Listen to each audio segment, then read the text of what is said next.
കഴിഞ്ഞ പിണറായി സർക്കാരിന്റെ കാലത്ത് ശമ്പളം കിട്ടാതെ തെരുവിലിറങ്ങിയ KSRTC ജീവനക്കാരുടെ വീഡിയോ ആണ് നിങ്ങളിപ്പോൾ കണ്ടത്. വെണ്ടയ്ക്കാമുഴപ്പിൽ പൂട്ടിക്കെട്ടാൻ പോയ KSRTC ലാഭത്തിലാക്കിയെന്ന് എഴുതിപ്പിടിപ്പിച്ച പിണറായി സർക്കാർ KSRTC ജീവനക്കാരുടെ ശമ്പളവും വയോജനങ്ങളുടെ ക്ഷേമ പെൻഷനും ഒരുപോലെ മുടക്കി.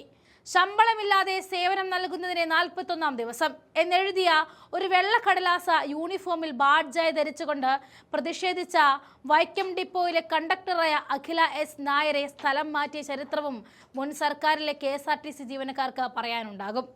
എന്നാൽ ഇനി അങ്ങനെയൊരു അവസ്ഥ അവർക്കുണ്ടാകില്ല.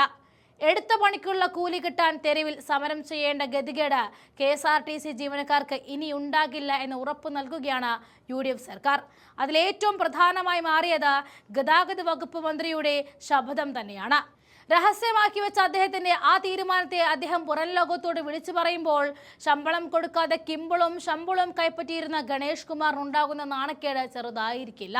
എന്തായാലും ഇനിയൊരു സമരപ്പന്തൽ കെട്ടാനുള്ള ഗതികേടിലേക്ക് KSRTC ജീവനക്കാരെ എത്തിക്കില്ല എന്ന വാക്കാണ് മന്ത്രി നൽകുന്നത്. ജീവനക്കാർക്ക് കൃത്യസമയത്ത് പ്രതിമാസ ശമ്പളം ഉറപ്പാക്കിയ ശേഷം മാത്രമേ താൻ ശമ്പളം കൈപ്പറ്റുകയുള്ളൂ എന്ന് വ്യക്തമാക്കിക്കൊണ്ടാണ് ഗതാഗത വകുപ്പ് മന്ത്രി CP ജോൺ രംഗത്തേക്കെത്തിയത്. KSRTC നെയ്യാറ്റിൻകര ഡിപ്പോയുടെ സുവർണ ജൂബിലി ആഘോഷങ്ങൾ ഉദ്ഘാടനം ചെയ്യവെയായിരുന്നു ഗതാഗത മന്ത്രിയുടെ ഈ പരാമർശം വന്നത്. വേദിയിൽ പ്രിയദർശിനി പദ്ധതിയെക്കുറിച്ചും CP ജോൺ പ്രതികരിക്കുകയുണ്ടായി. പ്രിയദർശിനി പദ്ധതി സ്ത്രീപക്ഷത്തെ ചരിത്രപരമായ ഇടപെടലാണ് എന്ന് മന്ത്രി പറഞ്ഞു. പദ്ധതിക്ക് ആവശ്യമായ അധിക തുക സർക്കാർ കൃത്യമായ സമയത്ത് KSRTCക്ക് നൽകുമെന്നും അതുകൊണ്ട് തന്നെ ശമ്പളം മുടങ്ങും എന്ന ടെൻഷൻ ആർക്കും വേണ്ട എന്ന ഉറപ്പുകൂടി അദ്ദേഹം ഇവിടെ നൽകുകയാണ്. ഓപ്പറേറ്റിംഗ് വിഭാഗത്തിലെ വനിതാ ജീവനക്കാർക്ക് ആർത്തവ അവധി അനുവദിക്കുന്ന വിഷയം പരിഗണനയിലാണെന്നും ഗതാഗത വകുപ്പ് മന്ത്രി പറയുകയാണ്. അതേസമയം ഇന്ന് പ്രിയദർശിനി ബസ് ഉദ്ഘാടനം മുഖ്യമന്ത്രി VD സതീശൻ നിർവഹിച്ചു.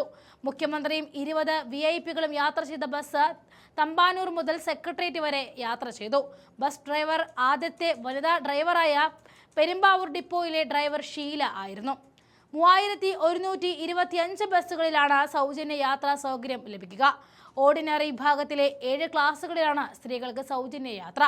Ordinary, city ordinary, limited stop ordinary, town to town, fare stage, limited stop, point to point ordinary, ഗ്രാമവണ്ടി എന്നീ ക്ലാസുകളിലാണ് സൗജന്യ യാത്ര ലഭ്യമാവുക. എല്ലാ പ്രായത്തിലുള്ള സ്ത്രീകൾക്കും ട്രാൻസ്ജെൻഡേഴ്സിനുമായിരിക്കും ഇതിന്റെ ഗുണഭോക്താക്കൾ. എല്ലാ സ്ത്രീകൾക്കും സൗജന്യ യാത്ര അനുവദിച്ചതിനാൽ വിദ്യാർത്ഥിനികൾക്ക് ഓർഡിനറി KSRTC ബസ്സുകളിൽ ഇനി കൺസെഷൻ ടിക്കറ്റിന്റെ ആവശ്യമില്ല.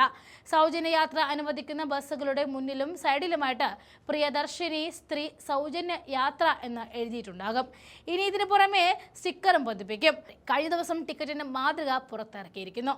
KSRTCയിൽ വലിയൊരു വിപ്ലവം തന്നെയാണ് ഈ സർക്കാർ തുടങ്ങി വെച്ചിരിക്കുന്നത് എന്ന സൂചനയാണ് മന്ത്രിയും മുഖ്യമന്ത്രിയും ഒരുപോലെ നമുക്ക് തരുന്നത്.